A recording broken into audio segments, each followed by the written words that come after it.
Hey guys, I'm back with another video today. I had to keep my promise to you guys. And in today's video, we're going to be talking about the power rule. But before we talk about what the power rule is, what it does, let's just do a quick example. So pretend we have a function, f of x here. F of x equals x. So f prime of x, which would be the derivative of x, equals what? So here we're going to say f prime of x equals the limit of h approaching 0 of f of x plus h minus f of x divided by h. So this is just basically the limit definition. So then next line we do f prime of x equals the limit h approaching 0 of x plus h. So it's going to be x plus something. So it's going to be like h. We want h to become 0, but h can become anything. It could be like 1, 2, 3, 4, or like 0.01, 0.00001, but it's just plus h minus the original x. So that would be the f of x there. So then we can say f prime of x equals the limit of h approaching 0 of x plus h minus x. These two x's cancel. Then we just get f prime of x equals the limit of h approaching 0 of h divided by h. But what is h divided by h? H divided by h would be 1. So f prime of x equals 1. So we know that the derivative of x is equal to 1. So now I wrote out here. But there's something, it's a coincidence here.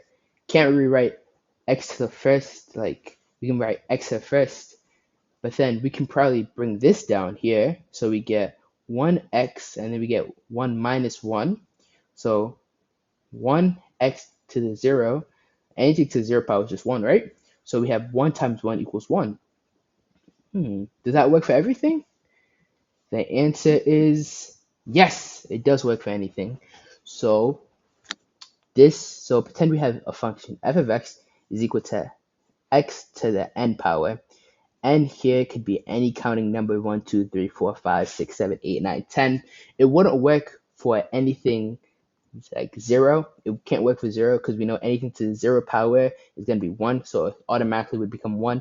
But anything less than 0 or greater than 0 could work for. So pretend it's like n could be a billion if you really want.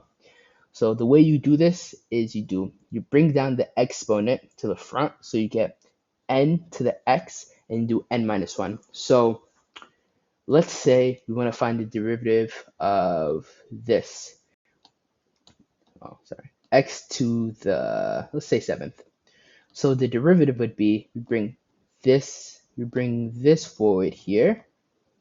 So we now have 7x, and then we would subtract 1 from the exponent, so it would be 7 minus 1. And then the derivative would be 7x to the 6th power. So that would be the derivative of x to the 7th. So it's as easy as that. But let's prove something right now. The derivative of any constant would be 0 because you can rewrite a constant for, let's use constant for c actually. We can rewrite a constant c as c to the 0. And then anything pretend we bring down the 0 right here. Because a variable could be raised to the 0 power because a variable is like something and then it would become 1. But a constant to the 0 power, like the derivative would be, we bring the 0 down there as here. So we're going to get like 0 times c, and then that is just going to equal 0. So that's why a constant derivative is 0, and it's proved up here. So that was the power rule. It's a quick rule, but it's very like effective. And if you want me to like derive the power rule, you can just comment down below, ask for it. It's like it takes like a bit of time to derive really, but it would be a fun thing to derive.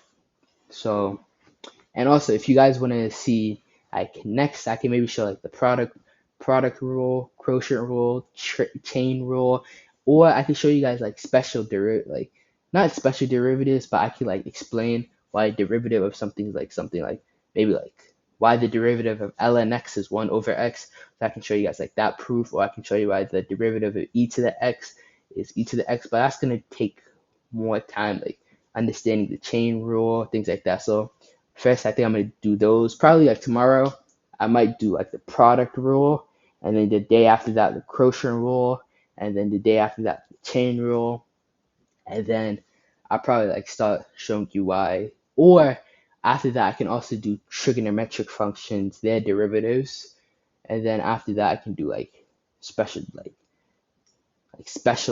like videos of like how to derive things like that. And then you're basically pretty much done with derivatives for that, because derivatives are just like understanding the rules and like applying them. If you guys want to see like real world applications of it, just comment down below and I can do that. And then next we could probably go into integrals, and then after integrals, let's see where we go from there, you know? But have a great day and thank you for watching.